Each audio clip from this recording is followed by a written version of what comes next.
You're watching the RailFreight webinar, Hyperloop and RailFreight, the logistics of the future.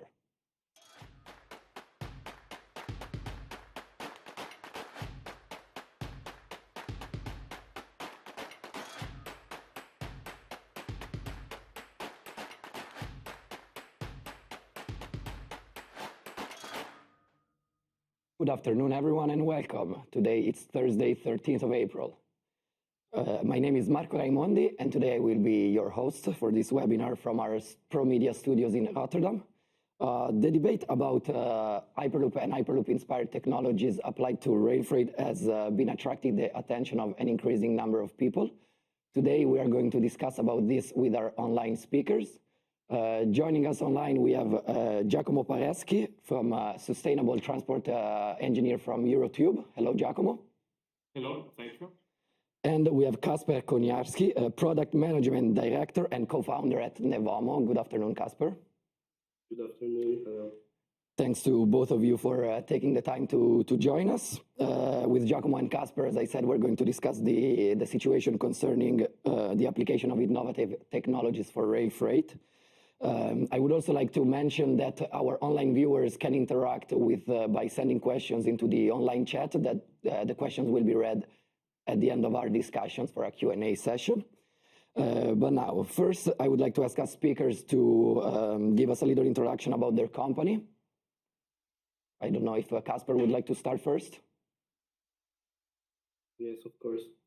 So we, Nevomo, are a European deep tech company, introducing a highly efficient, frictionless mobility concept called MagRail. That's based on legacy railway infrastructure and then introducing new propulsion mode. Our ambition is to transform the railways into the preferred mode of transportation for freight and passenger as soon as possible, given the current state of the transportation horizon in Europe. We've been existing since 2017, and since then we've had major R&D progresses for our products, like Rail Booster and MagRail. And yeah, I think that as far as it goes for our company, I think more will be said in the presentation that will follow. And myself, I've been also working for Nevomo for the past 5 years. I am a mechanical engineer by education, and ever since I've joined Nevomo, I've been working as well the mechanical team lead, and then later on as a technical product manager, and now product management director. Thank you very much, Kacper. And Giacomo, what can you tell us about EuroTube and a little bit about yourself? Thank you, Marco. So I'm Giacomo Pareschi, and I work as Sustainable Transport Engineer at the EuroTube Foundation. The EuroTube Foundation is a no-profit, sustainable research institution based in Switzerland, with the goal to develop and promote the Hyperloop technology, and with the mission specifically to establish a series of demonstrators to bring the technology quickly to maturity and also speed up the standardization and certification process. EuroTube was founded in 2016 from student teams competing in the Hyperloop competitions organized by SpaceX, teams belonging from both ETH and EPFL, which are two technical universities in Switzerland. The mission of EuroTube primarily is to bridge the gap between the technologies that would make up the Hyperloop system, which for the most part already exists, and its combined deployment into a real Hyperloop infrastructure. And we achieve this primarily by industrial collaborations to jointly develop and produce and install parts of the system, improve their technical, actually, and even cost feasibility.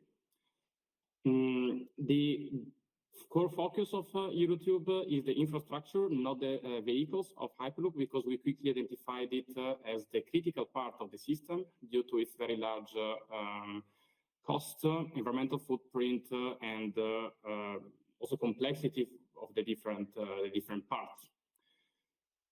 As for myself, I'm, as I said already, sustainable transport engineer, which means I assess the environmental and also economic performance of this system, looking at the long-term vision, at the big picture, looking where Hyperloop could support the transport network and understand what will be the resulting key performance indicators of introducing it to solve our climate and the transport problems. Perfect. Thank you very much to both of you for explaining what your company and foundation are about. Now, the first question, maybe to clear everybody's minds a little bit before we dive deep into your presentations, is what is actually the difference between the different technologies that we have? Because we have Hyperloop, we have maglev, and we have magrail. I was wondering if maybe Giacomo, you could start us with discussing a little bit the difference between the three technologies. Of course. Probably for magrail, I will let Kacper say more. But the important thing to basically understand is that maglev, the original technology, also developed in Germany, in Japan, and so on, consists of an atmospheric ambient pressure transport system where the train levitates magnetically, from which the name maglev comes from, on railways. And thanks to this, it can achieve very high speeds, higher speeds, because it removes the friction between the vehicle and the rail.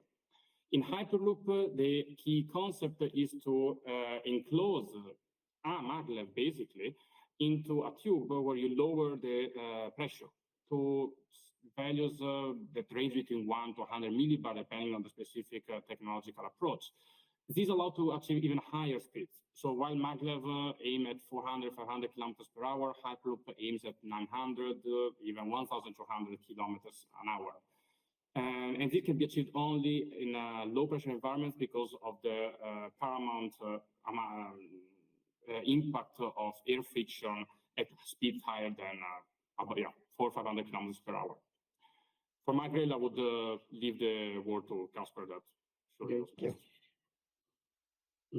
So the magrail technology is actually a bridging solution between the worlds of railways and maglevs.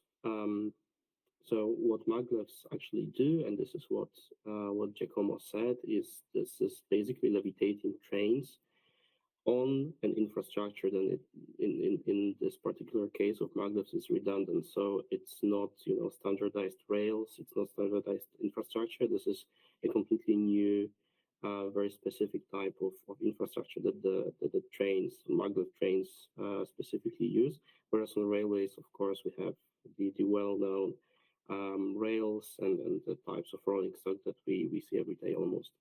And magrail is a maglev-derived solution. So we take parts of the maglev technology, most importantly the propulsion system based on a linear motor, and then also optionally the magnetic levitation system, and then impose both of them on the railway infrastructure, right? So we still are able to operate normally our usual trains and the existing rolling stock on the same infrastructure as we would magrail, but then magrails use not the traditional propulsion systems or the traction motors of the locomotives, but rather use the linear propulsion provided by the linear motors. And then, as said, optionally for achieving the speeds comparable to maglevs, so 500, 600 kilometers per hour range, we can also add in the future the magnetic levitation system to get rid of the friction between, first of all, the rails and the wheels, and second of all, the catenary and the pantographs on the locomotives. Perfect. All right. Thank you very much. And I guess now it's the time to get into the thick of it with your presentations. First, I will give the floor to Kacper Koniarski from Nevomo. Kacper, the floor is yours. I will try and help you with the little clicker here when we need to go to the new slide. So yeah, this is the introductory slide. Let's go. Yes. Okay, perfectly. Okay, wonderful. So once again, who is Nevomo? So once more, the European deep tech company focused on the MagRail solutions. So MagRail Booster, enhancing the capacity of existing railway lines by retrofitting the rolling stock and infrastructure with the maglev-derived linear motor and linear motor propulsion solution. And then the MagRail product, which is more tailored towards the passenger transportation, also adding the magnetic levitation system for achieving super high speeds, increased passenger comfort, and so on and so forth. As far as it goes for our accomplishments to date, we have very strong market traction amongst the biggest globally railway players and also private owners. What we also are very strong with is that we have the unique patent portfolio for our MagRail solutions, as well as a working full-scale prototype currently being tested in Poland. And the ambition is, as previously said, to transform the railways and enable them to increase their performance in the current transportation horizon. So if we can go to the next slide and discuss the world of mobility maybe a little bit more. So what are the challenges that the transportation systems face to date? Is first of all, these systems are usually rather congested to date. And this is because the volume of the goods and the passenger transport that really needs to happen has grown so far that the current existing infrastructure can't handle this anymore. Second of all, we have the very high greenhouse gases emissions, and we know very well that this is one of the key targets for the European Commission to actually reduce the emissions of these polluting gases to the minimum. And of course, for the passenger transportation, but also for freight, the lacking customer experience that those systems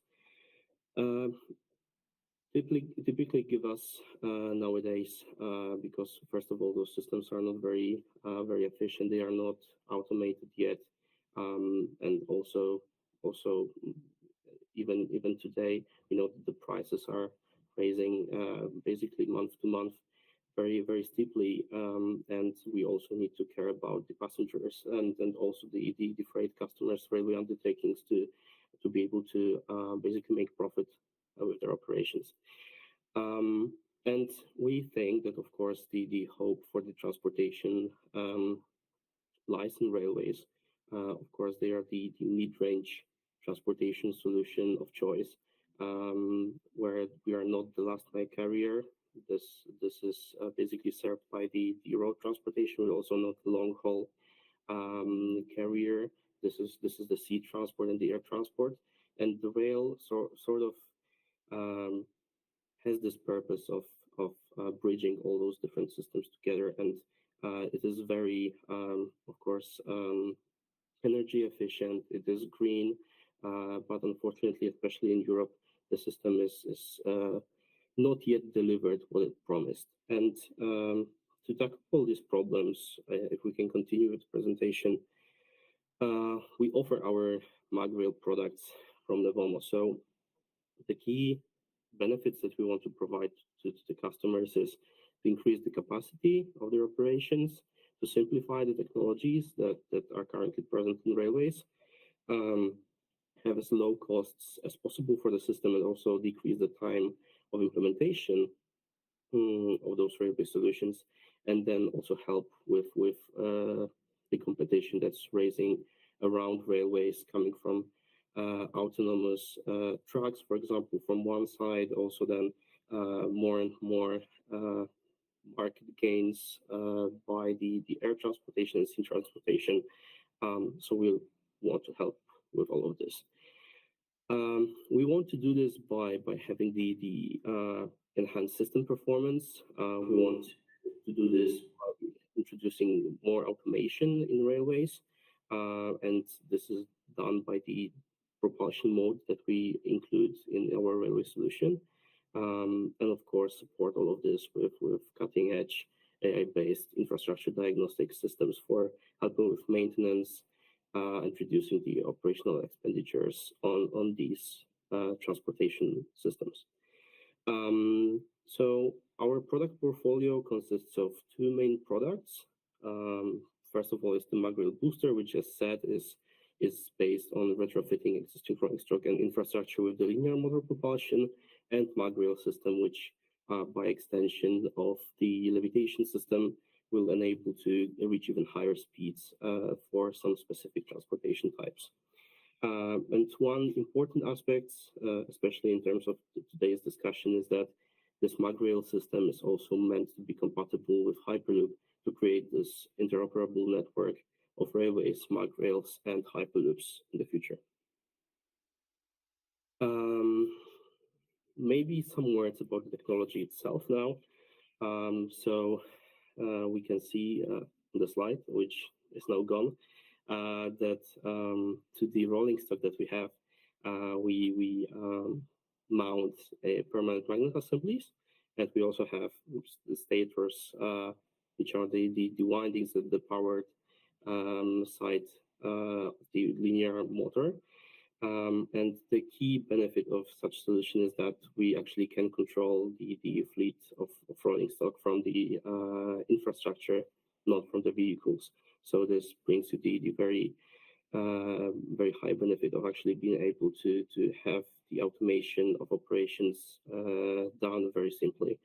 And of course, the linear motor propulsion is a direct propulsion system, which means it's not based on any transmission between electric motors or diesel motors and wheels, and then relying on friction to transfer all this power from the motors to the ground, but rather we create the force as is in the linear motor itself, so that we are invulnerable to weather conditions, for example, reduced friction coefficients, terrain inclinations, and such. And we mostly mean this solution to be implemented in places where we actually need point-wise type of upgrade to the legacy railways, which are, for example, highly inclined parts of the track, where we can take away the need for a second locomotive, for example, or the need for reducing the length of the train and the weight of the train to overcome a steep hill. For example, we can also do the electrification in terminals where we have to use diesel locomotives, because there's no way to simply mount the catenary in places where you have gantry cranes above the ground. Then also bring electrification to terminals, harbors, ports, and these kinds of places. So if we can skip actually 2 slides now, because I've been talking about this one. Yep. No, the previous one, please. Thank you, Marco. The other solution is the cargo mag rail, which basically is a freight transportation system that's meant to be custom for particular applications, with the additional benefit of actually achieving higher speeds than normal freight trains. So potential applications would be fast e-commerce services and the same day deliveries of high value or sensitive goods. And the key difference between this and the booster is that we have custom lightweight rolling stock here that can be tailored to the needs of the customer and the goods transferred. So if we can skip to the next slide.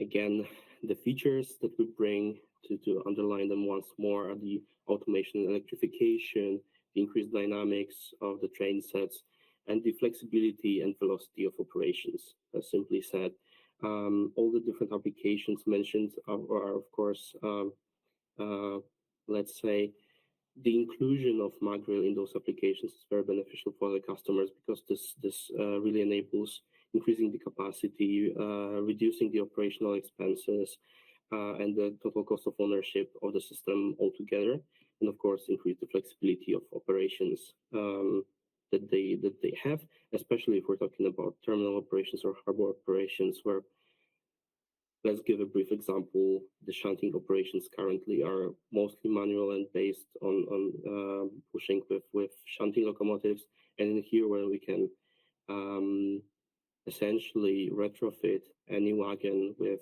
the linear motor propulsion and the movers on the rolling stock side, we don't have the need for locomotives anymore.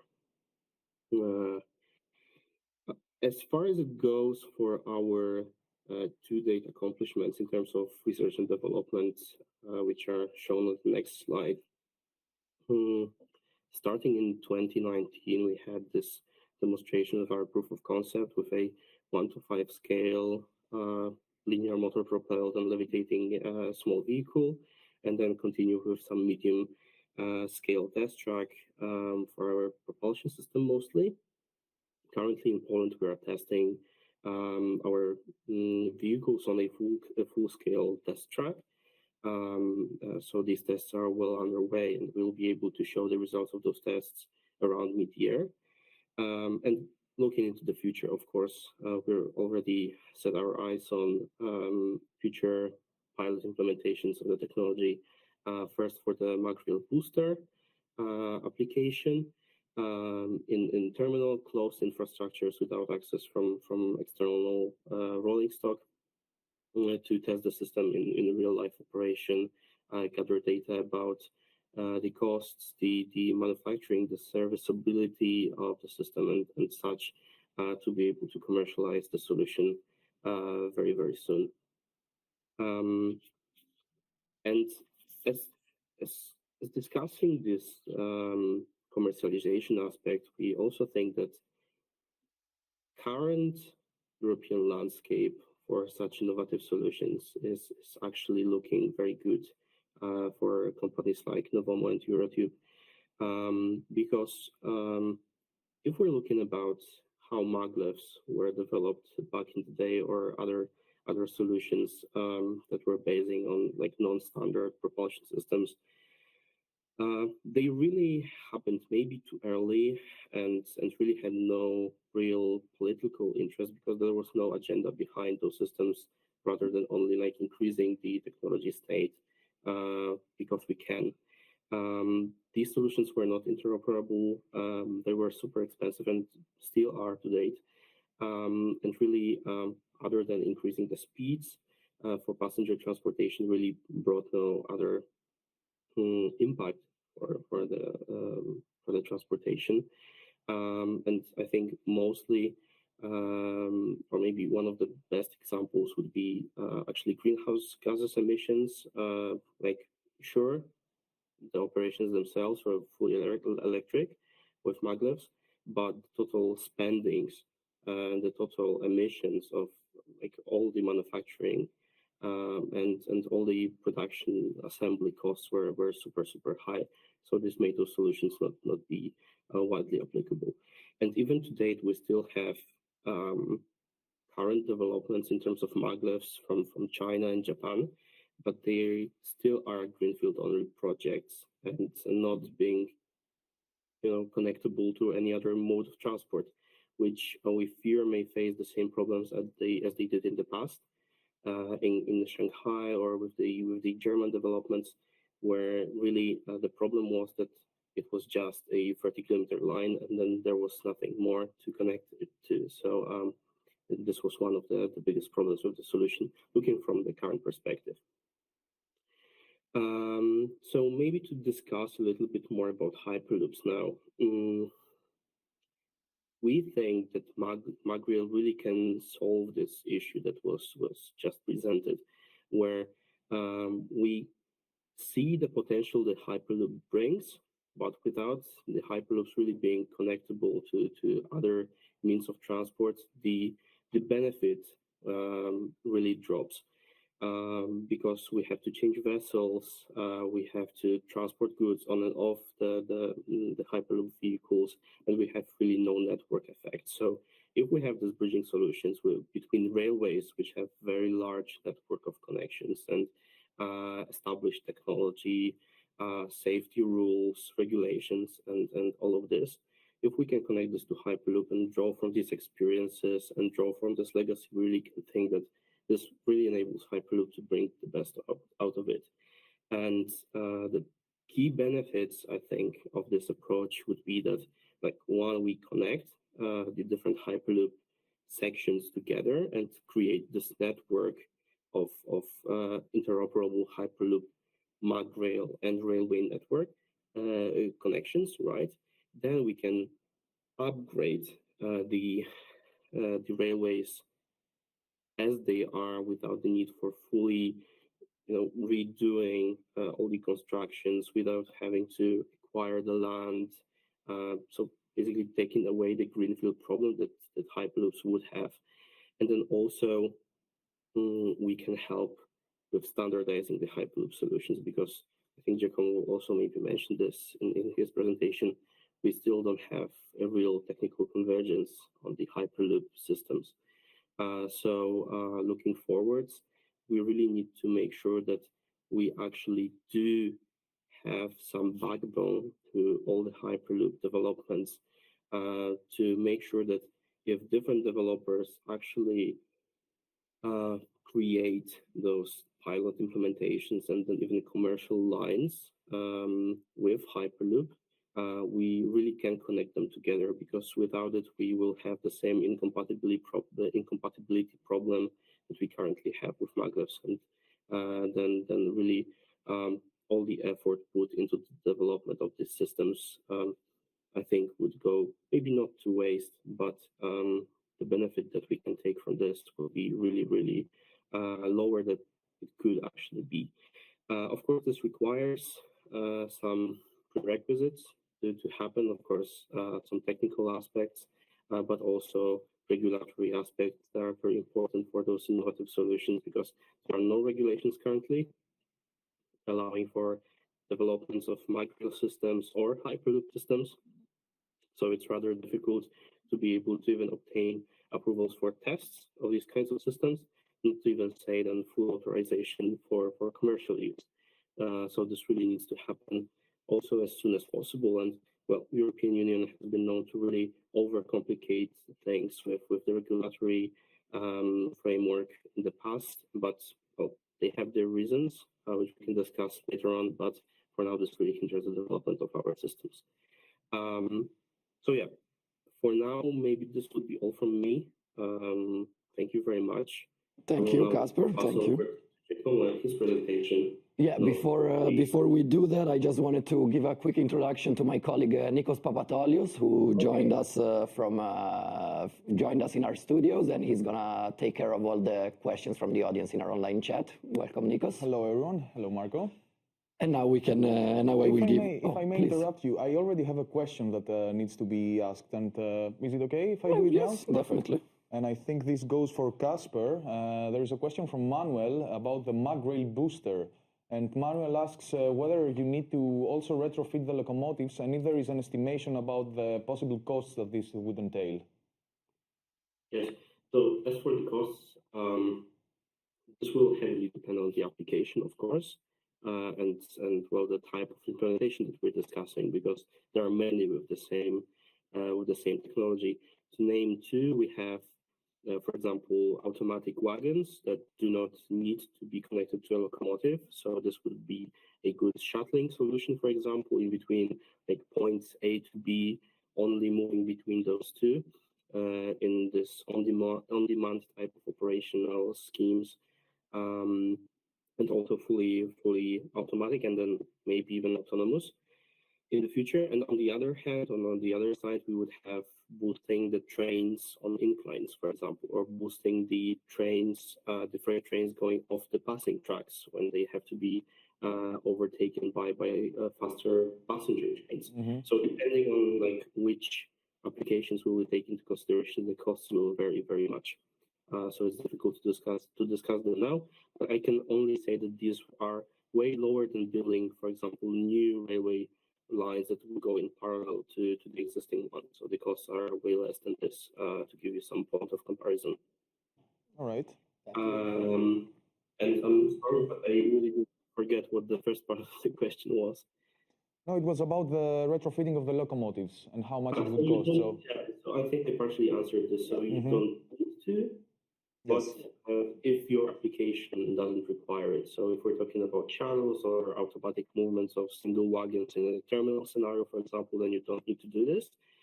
In a freight incline booster, for example, you also don't need to do this. You only retrofit the wagons, which is also substantially simpler than retrofitting a locomotive. You can also only retrofit the locomotive, for example. You also have use cases for this, and then you don't need to retrofit the wagon. So the possibilities are really varying, and you can have multiple use cases that maybe we can discuss in more detail later on. Kacper, and then now Giacomo, the floor is yours.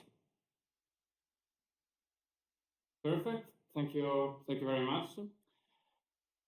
So so thank you, and I will now go a step further and bring you a vision that we have for the Hyperloop and why such an innovative and futuristic also looking like technology could help even in to solve today's problems. In the next slide, you see the key features of how we envision Hyperloop. The vehicle has already, colors probably slightly different, but basically you can see the vehicles are comparable to a maglev concept. So they are vehicles that levitate on the rails and can be propelled with an induction motor compared to the ones that Kacper just described.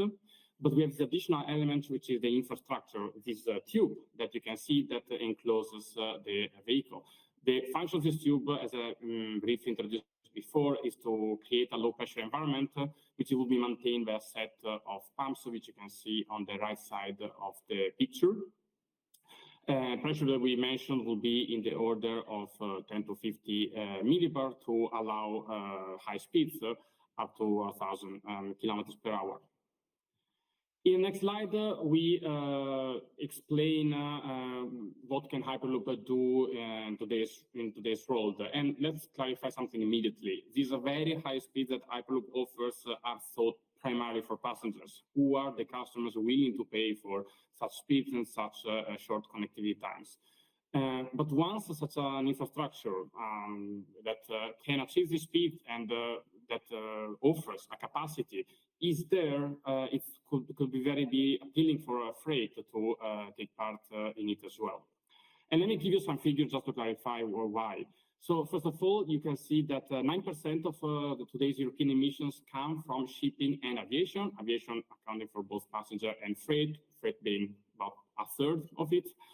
But more important than that is the growing pace of the emissions in these two sectors. The transport sector, and especially shipping and aviation, are the only ones still growing today, while buildings and the electricity sector have been stabilized in the past years. And it's foreseen to keep growing with freight traffic in general to grow by 13% until 2050. This is a perspective given for Switzerland, but is comparable to other developed countries. But even more than that, the pace of fast delivery is increasing. And in just 20 years, the market for air cargo is expected to double globally.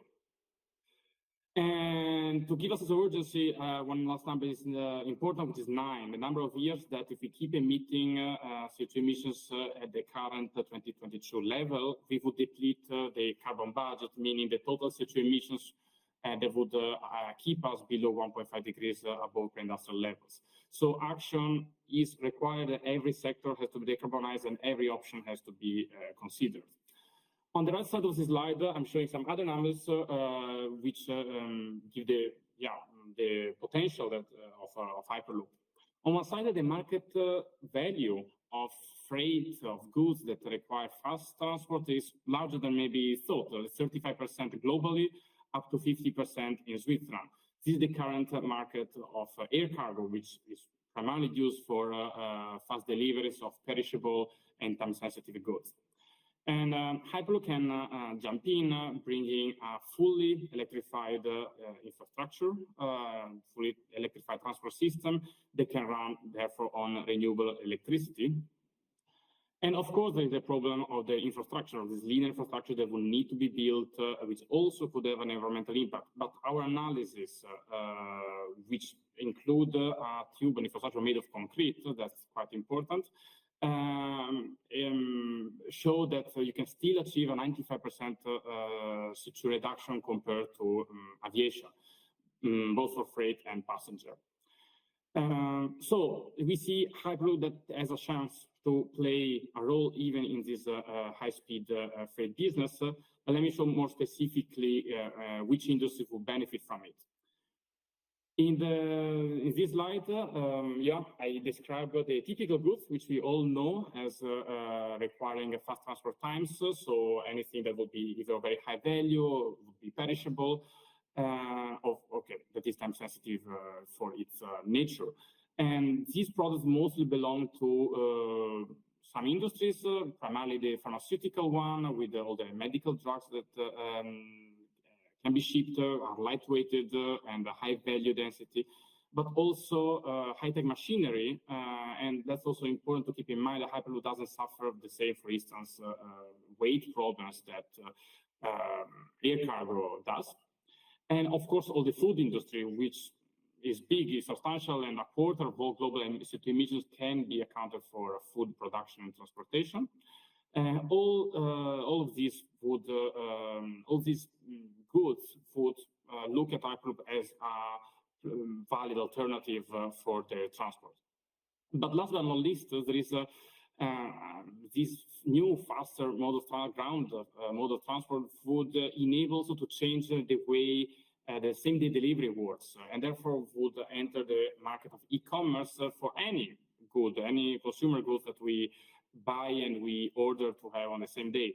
For instance, you can conceive a world where you don't need any more warehouses distributed in every region, each of them with ideally all the potential offer of goods that one might want to buy, but you have more centralized warehouses, more comprehensive ones, and then the delivery being done from more decentralized locations directly to the final consumer, still achieving the same day delivery.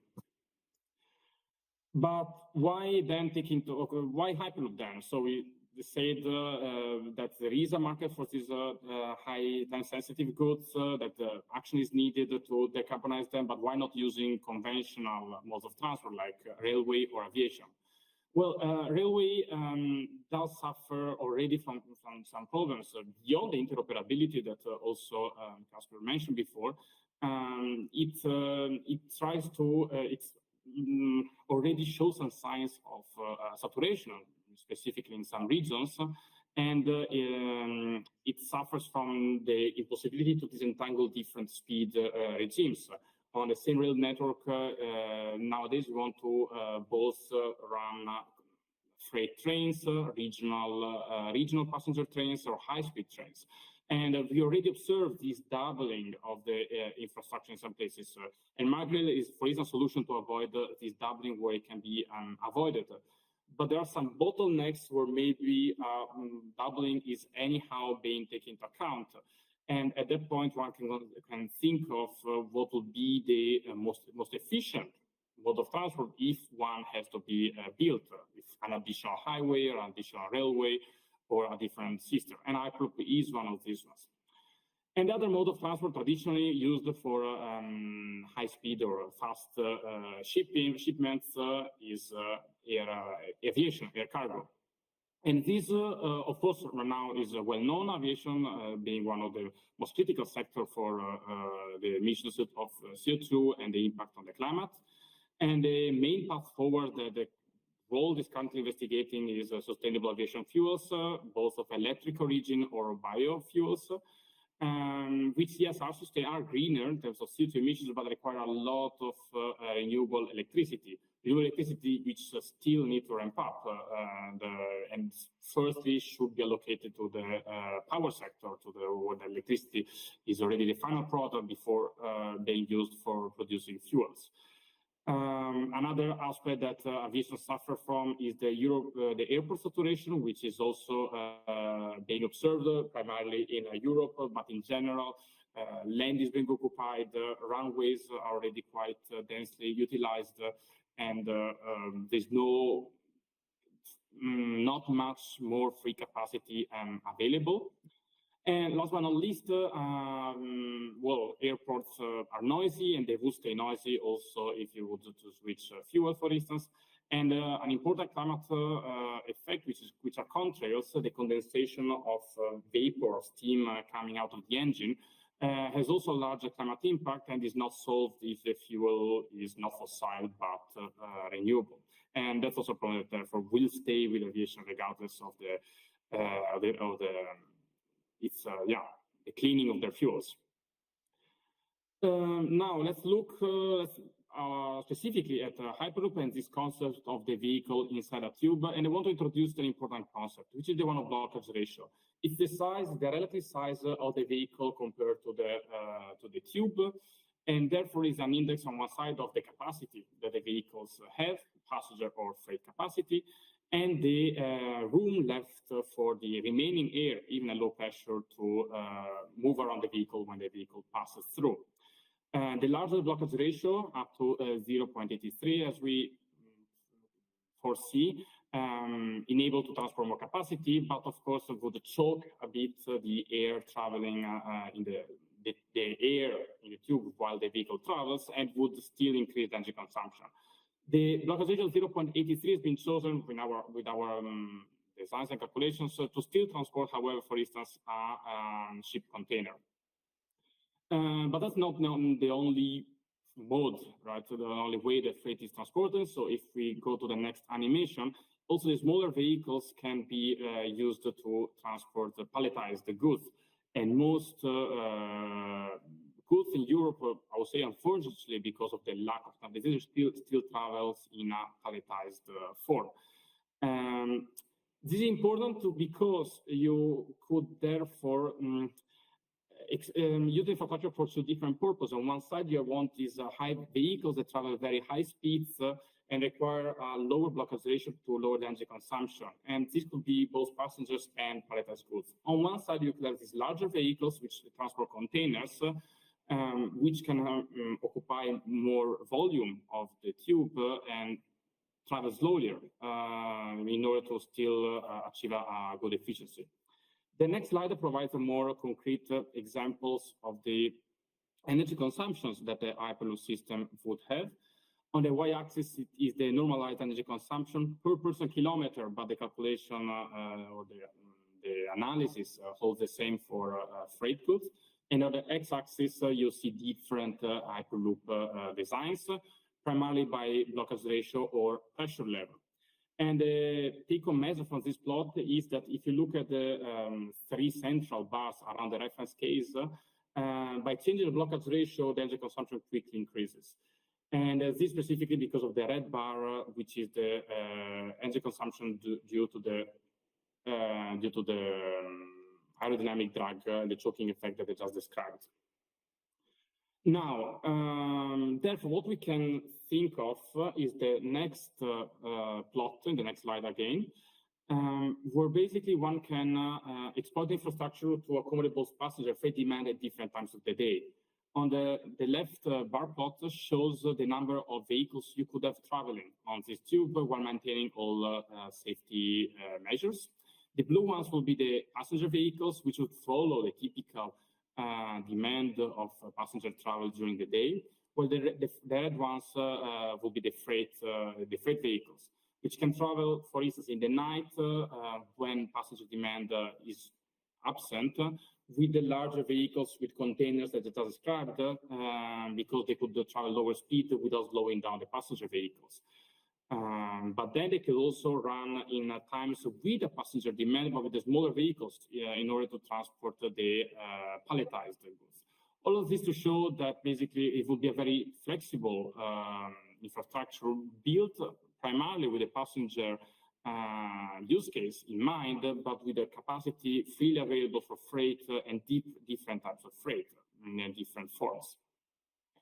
Lastly, the right plot of the same slide shows the accessibility that can be achieved by enabling, by building a Hyperloop system in Switzerland. And it shows in two colors how much time it will take to go to Geneva, which is in the bottom left of Switzerland.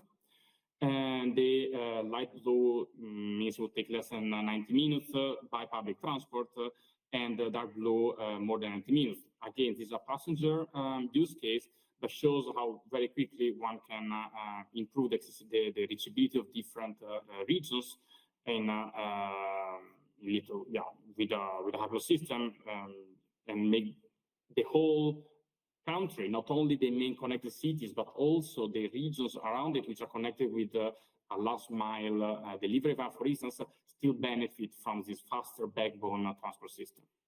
And yes, finally, I'm showing the promised more sustainability of Hyperloop by comparing the overall life cycle assessment,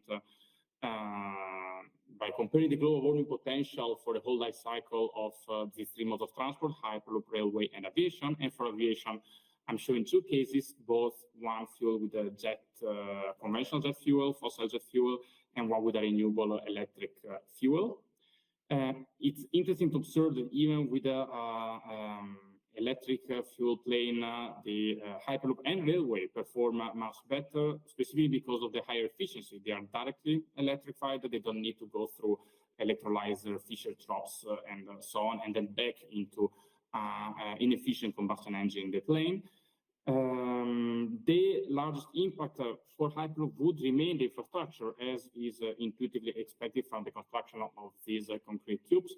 But if the locations are chosen, set where there is a capacity, there is a need for Hyperloop, both of passenger and freight, the high load factor achievable with this system can reduce the specific CO2 content of this of the infrastructure and make it comparable to the one of a conventional railway with however the different speed or even with a highway or other infrastructure systems. With this, my presentation is done. Perfect. Thank you very much then. And so now we can dive into the discussion. I think, well, we did go through the main advantages for rail freight when these technologies could be applied. But one thing I'm curious about is how can two seemingly different ideas, such as the one proposed by Nevomo and EuroTube, how can they be integrated together? Is that an option? Yes, absolutely. I think Kacper already very nicely in the last two slides described it. At the end, I didn't especially talk about the suspension technology. So if it's a maglev, if it's a magrail, and that because it's independent of it. It's an enabler of higher speeds thanks to the vacuum environment. So absolutely, and the bridging approach that Kacper mentioned for Nevomo goes in the right direction to start from the existing and pretty broad railway network. Where can you then conceive a hyperloop? You can also just look where there are bottlenecks of a freight, truck, rail, or aviation, and see there the potential to enclose it in vacuum to make that backbone of transport faster. And again, to attract then at that point goods which normally do not travel on rail, again, perishable goods and time-sensitive goods. So it's absolutely the two technologies are really not in, they're not even, yeah, they are different, but they're really like two different aspects of a technology. So they're not competitive in that sense. Presentation. Yeah, so as you said in the presentation, it's more about cooperation rather than competition as well among all these different types of technology. And maybe a question for Kacper now. You mentioned that you are collaborating with, let's say, bigger companies such as Rete Ferroviaria Italiana, the Italian infrastructure manager. I was wondering what would be the procedure for companies on a smaller scale, or for instance, rail terminal operators. How could the Nevomo technology or similar technologies could be implemented on, let's say, smaller scales or smaller companies? And maybe if I can add to this question, how do smaller companies perceive these new technologies? How open are they to implementing them or testing them?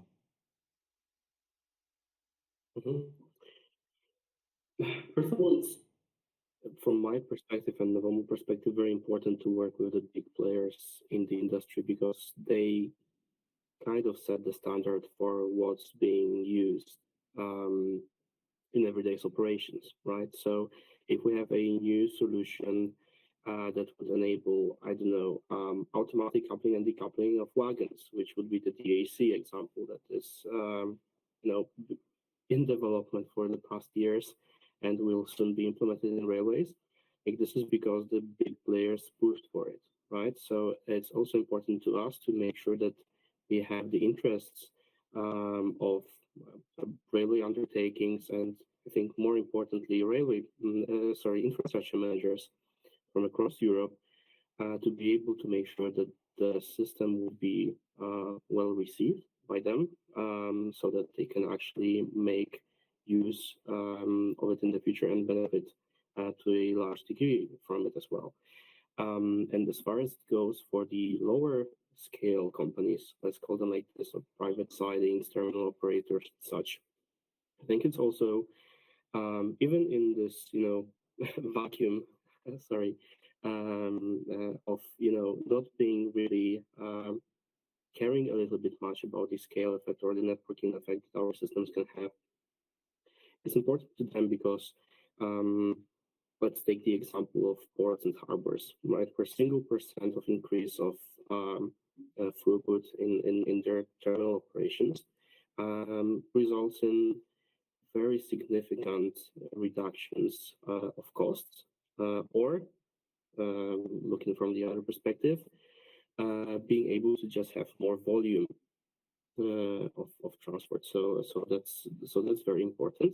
And even if we don't look about the whole interoperability aspect or how this is perceived as a network-based solution, including these on those, you know, closed infrastructures is also really well perceived by them. I think I can mention, for example, Duisport, which is the biggest inland port worldwide. They're very interested in this particular solution because of the very issue that I've described just yet. So yep, this is how it goes usually. Very interesting. Thank you.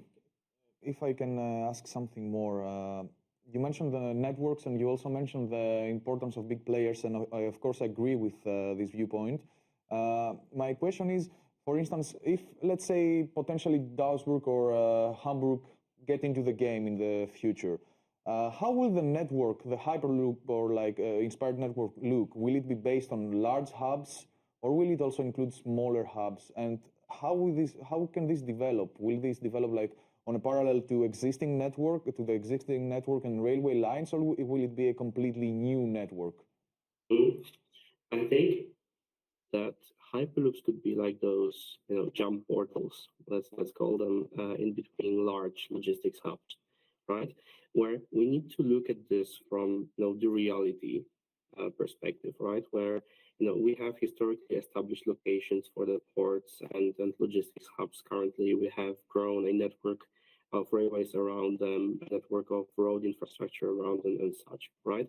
So we cannot just disrupt it and, you know, don't use it anymore and just, you know, create a hyperloop infrastructure and run this, because that's just not possible from any perspective, I think. So I think what hyperloop can actually achieve is connect those areas by using the railway link.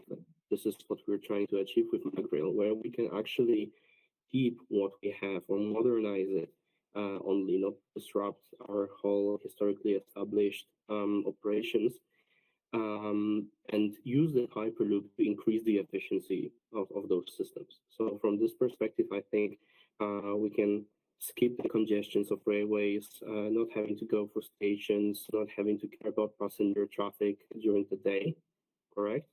But rather link railways to hyperloops, and then with hyperloop just, you know, jump from one location to another, and then use railways again to distribute the goods after leaving the tube to those locations that we want to access.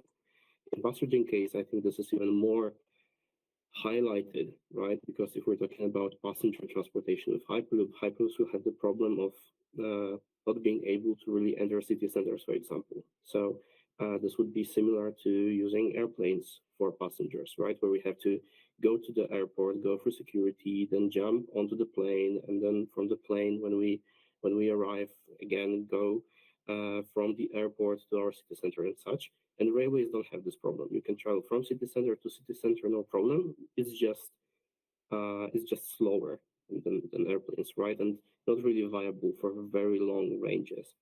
And here Hyperloop and MagRail could have again the same synergy when we can have Hyperloop stations on the city outskirts, for example, and then have the link from the outskirts to the city center, right? This is not very freight specific, of course, but I think the parallel is there to harbors, terminals, and those jumps with goods, essentially. And then maybe my next question would be, what is needed from companies such as yours, from the European Union or foundations such as yours in this case of EuroTube? So what would you ask the European Union? Well, in general. Yeah, clearly the European Union has this big regulatory role that also Kacper mentioned in his presentation. And what is required is a bit of from there a braver and faster approach. The lack of this regulatory framework is often brought up as a key reason for the lack of large investments in the topics. Comprehensively, they don't want to, companies don't want to invest into biotechnologies that are not only not certified, but they don't have yet a certification process, and that may be conflicting with the actual resulting regulatory framework or certification process.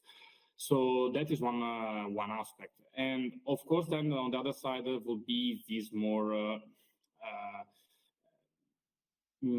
financing of research financing, we can just call it, or more in general, just this more technology neutral approach to the different problems. Often in some topics, there is a tendency to follow the path that has been done before. It's comprehensible also because of the infrastructure, the existing infrastructure. But in a way, the early channelization of funding often then self-proves correct, because by directing the funds only one direction, that's the only one that proves to be working. And clearly here, when we are at still prototypical TRLs, technological readiness levels, work is to be done and doesn't happen alone to become ready, mature, and then a solution all of a sudden. So yeah, these are the two things primarily that where the public sector can, Europe, in the specific example, can intervene. That's maybe if I can please discuss this a little bit more as well. I think it really comes down to outside of the financing for those research and development struggles, would be that the European Commission or whatever other regulator would look first at the safety of the system and then economical viability, right? If we're looking about the safety of the system, because we cannot make systems that are just unsafe to use or just worse in terms of safety than existing solutions, just because I think that's no discussion. And because of this, when we are trying to regulate these innovative solutions, we're naturally look towards systems that are already in operations, be it railways or airplanes. It doesn't really matter much, but we cannot be just worse than them. So we will try or just mimic the existing paths to the regulation of these innovative ideas, because this has proven to be safe in the past. So that's one point, and there's not much leeway in terms of how much can we digress from this already specified path.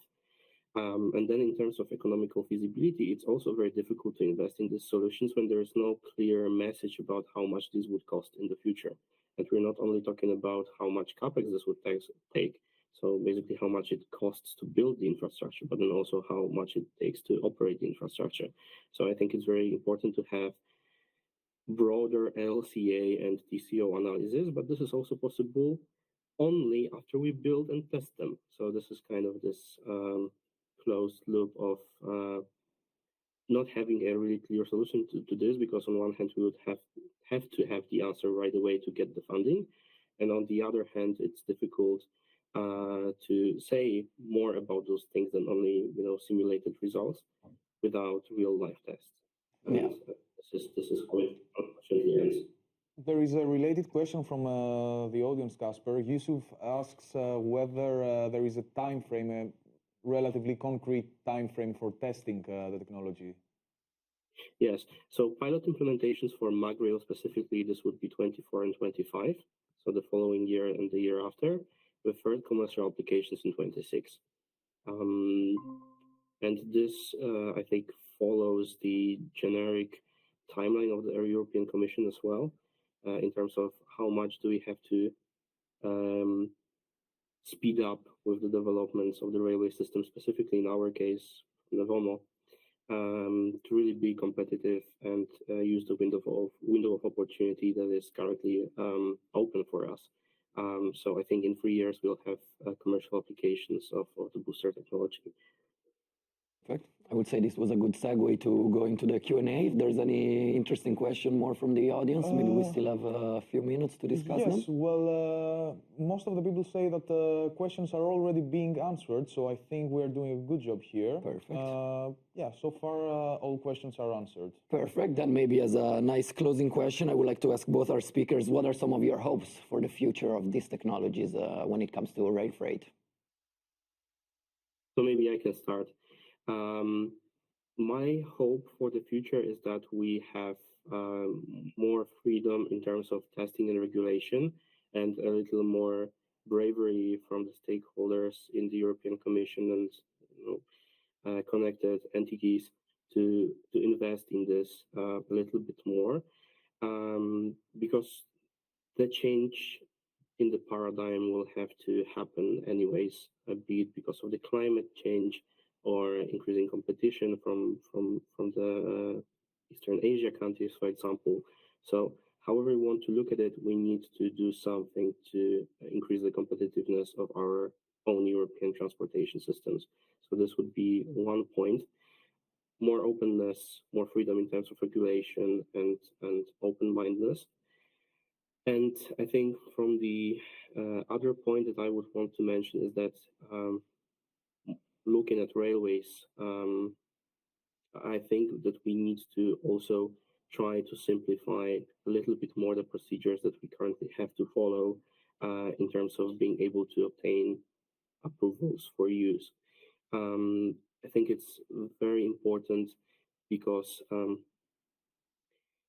however we want to look at this, the current path to authorization is very complex because of the harmonized standards and norms and regulations that we have with the TSIs. And of course, it's a very good idea to have them, but we're in this, I don't know, maybe 50-year period in between introducing the TSIs and actually having all the infrastructure and rolling stock being TSI compliant, in which there is really no good way to introduce some changes to the current state. So we just cannot say, for example, that we're, scrap the idea of ERTMS level 2, to give an example, and do ERTMS level 3, because we've already committed money and effort for the next 40, 50 years to implement these solutions. So I think when the transition period ends, this will be much simpler, but it's 50 years from now, maybe.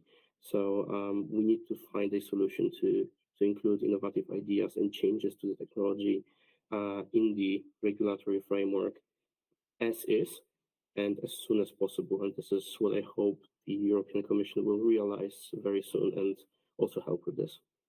Yeah, perfect. Thank you. And Giacomo, maybe, do you have any closing remarks? Closing remarks for the future? Well, I fully align with Kacper, especially in terms of the urgency and to act, and therefore the public entities to perform the steps that we discussed. So this regulatory framework, this innovation, channeling of resources, and I like also the open-mindedness that Kacper mentioned. And on top of this, a hope for the future also is the more broader cooperation and coordination between everybody, but I mean between countries to start, but between big companies and the countries to well, on one side to also jointly do this research work and this bring this innovation in an aligned way quicker, but also to then anticipate these interoperability problems that we often face. Clearly, aviation has done a better job than railway in the past, for instance, in terms of coordination of its development and then of its regulatory framework and then of its also certification process. So the hope is for whatever new technologies being investigated for any mode of transport also, that's more coordination between the technology developers, the investors, the public entities, and between different geographies also. Communicate more and don't try to compete with each other for marginal gains, marginal niche of markets. Rather just together investigate with open-minded with various technologies and then coordinate their developments. So yeah. Okay, perfect. Thank you very much. Then I would like to certainly thank our speakers for joining our webinars today. Thank you, Giacomo, and thank you, Kacper. Thank you. Thank you for having us. Of course. And before we go, I would just like to remind all our viewers that next week we are going to host the RailFreight Summit in Warsaw. 19th and 20 April, specifically. 19th and 20 April. I wanted to actually ask you, Nikos, if you wanted to add anything about it, since you will be Yes, of course. So it's the 6th edition of the event. It's a flagship event, of course. Everybody knows that. It's the second time that we are in Warsaw, and it's for a good reason. It's a center in Poland, and we like to go to hubs that and bring people with us, and that's why this year we also go to Malasevice, since we are discussing about hubs. We have a tour in Malasevice. I think this is the highlight of the event, in my opinion. I haven't been there. I'm very excited to go, and I think many of the attendees are also equally excited. But nevertheless, we also have very interesting sessions on the first day of the event. We will talk about infrastructure. We will talk about links between Poland, Ukraine, and Western Europe. Everything is in the program. Make sure that you check our website. That's what I have to say to our viewers.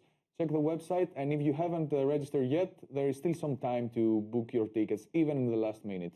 Indeed, we're looking forward to seeing you all in Warsaw, and thank you all for joining us. Have a lovely evening.